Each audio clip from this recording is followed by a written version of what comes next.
I often used to wonder if the Sahaba radiallahu anhum ajma'een would look back at their past when they were non-Muslim with regret and remorse. And the answer in one heartbreaking story was very much so yes. And so this is the story of the man who lost the trust. The name of the Sahabi involved remains unknown.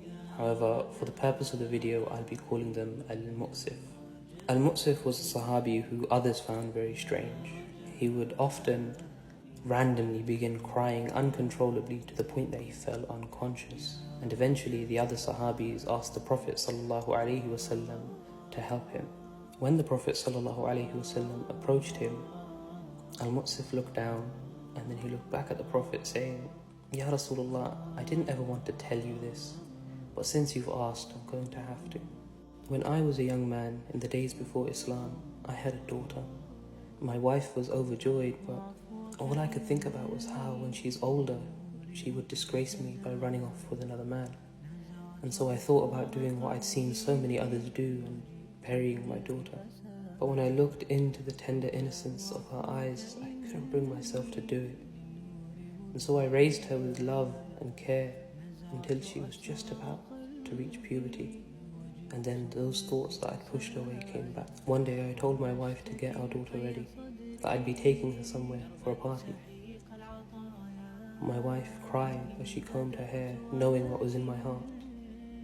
But my daughter simply said, "Oh mother, why do you cry? Look how much Father loves us." As I was about to take my daughter out, my wife grabbed hold of me and said, "La tudayyat al-imana." Don't lose what's been trusted to you. Nonetheless, I left the house with my daughter, with the words still ringing in my mind, but as was the fear of losing my honor. While we were walking through the valley, my daughter would sing and dance about how much her father loves her, while in my mind all I could think about was what people would say if she ran off with another man. I would look to her and away and to her and away and to her and away until we reached the end of the valley and I couldn't take it. And I threw her off the ledge. I saw the shock in her eyes as she fell, and all she could say was, "Oh Father, la tudayyat al-imana, la tudayyat al-imana," she kept saying until her voice ebbed away.